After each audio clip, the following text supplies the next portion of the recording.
The T-Wolves have been hooping. They've won 12 of their last 15 games, and behind Anthony Edwards just took down the Denver Nuggets last night despite a 60-point triple-double from Nikola Jokic, and they were able to overcome this without Naz Reid, the GOAT, and without Dante DiVincenzo. And Anthony Edwards is having one of the best years I've seen in a while.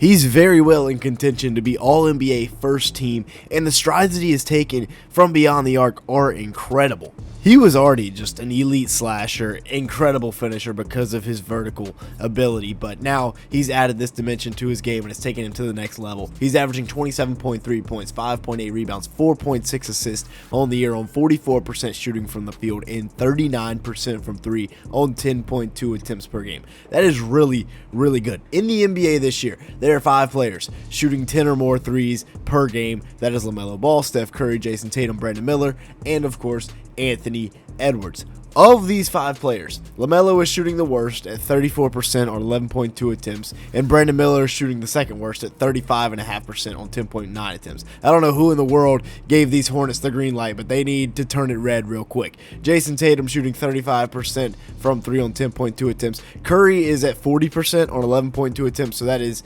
elite. And then Ant-Man is 0.6 percentage points right behind Curry. He is leading the league this year with 292 three-pointers made. He's actually tied with Malik Beasley for the lead, but nonetheless, he is leading the league in that statistical category, something that is very impressive for a guy that has always been drive first before this season. Last night, he had a big-time game. As I mentioned, he put 34 on the Nuggets to go with 10 boards, 8 assists, and a steal, and he played 50 minutes as the game went into double overtime. He's also, like I said, averaging that 4.6 assists per game this year, and when he draws 2, he can kick it. Also, look at the threat of the three-point jumper. It freezes Aaron Gordon just long enough for him to get downhill. Same thing with Peyton Watson here. You have to respect the 3-ball now so he can just blow right by you. He's 6'5" with a 6'9" wingspan and a generational vertical leap, so he can finish over just about anybody. Right here, Jokic, not exactly the best rim protector in the world, finishes with the left.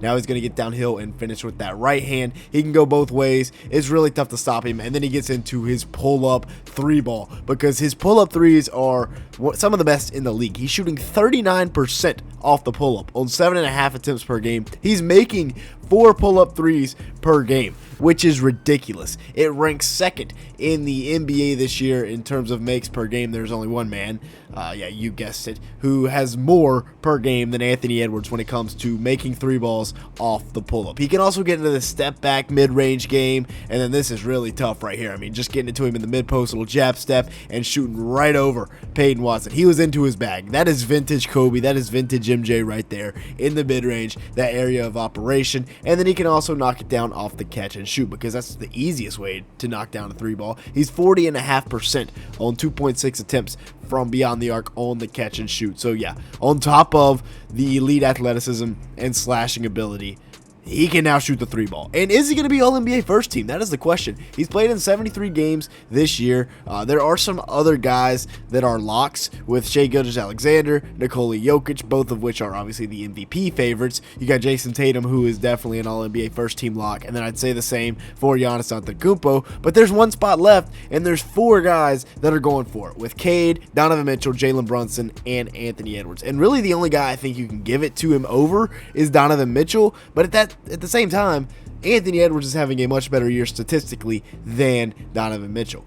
Now you got Julius Randle, another guy that has come in here. They brought him in the offseason, and they are 12-3 since he returned from injury, as they were 5-8 without him. So he's proving his impact is very, very large. 19 points a game, 6.5 rebounds, 5.5 assists on 53% shooting from the field and 38% from 3 since coming back from that injury. And he is huge to add to this Wolves team because he has that second ISO scorer that can take pressure off of Anthony Edwards in the half court. You can space him with shooters, but having that second guy that can get downhill and can get his own bucket is huge. Last night he had a pretty big game against the Nuggets. Really everybody did because they played so many minutes, but he put up 26 points, 9 boards, 7 assists, and a steal in 49 minutes. And for a guy that is as big as he is coming downhill, he's really tough to stop. 6'9", 250 pounds. You see him getting right downhill there, spinning back to the left hand and laying it in. And And then same thing right here, except he's just going to stop and pop in the mid-range. Really tough. And then once again, drawing the defense. He gets Jokic to commit,